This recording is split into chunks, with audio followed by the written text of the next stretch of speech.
Good. We're going to start from the beginning. Okay. Okay, you're from Florida, Haines City. Yes, Haines City, Florida. Will we hear any Southern or Florida type of influence in your music?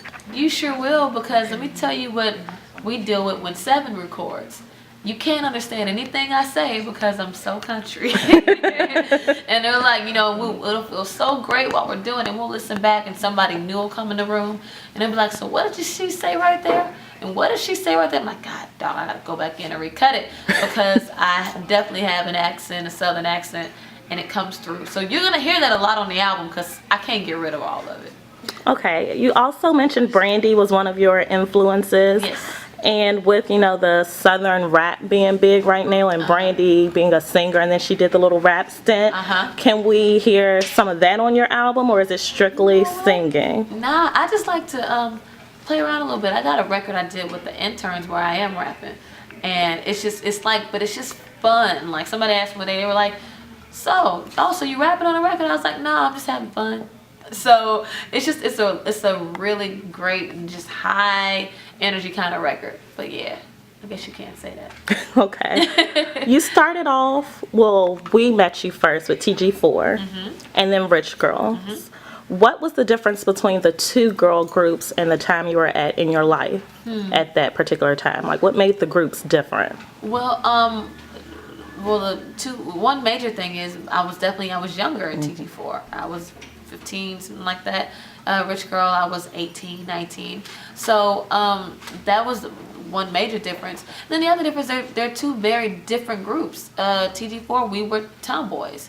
Rich Girls, we were sexy and we were women and we were, very just, girly and all of that. So, but I it's funny how you don't realize and understand things while you're going through them. But then I look back on it now and it's like, thank God I was in both of those groups because I'm still like that. I can be I mix it up. You know what I mean? I don't have to be either or. I'm right in the middle and I learned from both of those groups.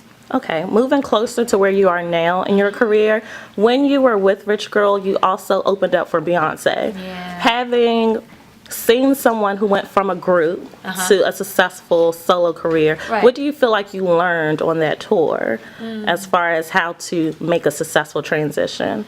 You know what? Watching Beyonce on that tour, and you're right, it is nice to be able to see someone who was able to transition from a group to being a solo artist. I think it's just her confidence. You know what I mean? It's wonderful being in a group because you have somebody to your left and your right, and that is awesome. But it's a whole other thing to be able to be very confident in yourself and just know that if you have yourself and just you by yourself, that you're okay. And you're more than okay, you're good. So watching her, she's like a testament to that for me because it's like, man, like you confident, powerful woman, you know what I mean? It's kind of what I see when I see her. You're also a songwriter. Yeah. On your upcoming album, are you writing the majority of the songs or are you going to have a lot of writing credits or? You know what? I'm not really interested in writing everything. I mean, if I write a record, and I love it, that's great. I like it. Yeah, I like a record. I wrote that record by myself.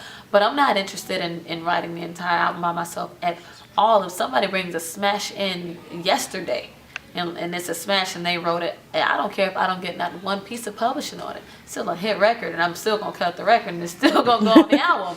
So, yeah, so that doesn't, yeah. I'm definitely taking records if anybody has a record. Do you have an album title coming? No title yet. No title? As of now, it's just me. Do you have a release date? Not yet. We're like right in the middle of recording. So we just want the records. We want them to be right. So we're just really focused on that. And one last question. Okay. Describe the sound of your album or just your sound in general as in solo artist now. Okay. Well, the sound of my album and my sound, I say it all the time.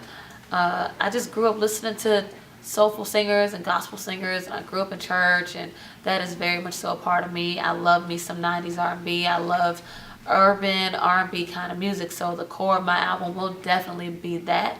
But I also have to be true to myself because I like to write pop records like Yeah 3 Times and things like that. So you'll have little pieces of like, pop record kind of feeling joints sprinkled amongst the other songs, but just the undertone of those songs even is going to be urban, because that's my core.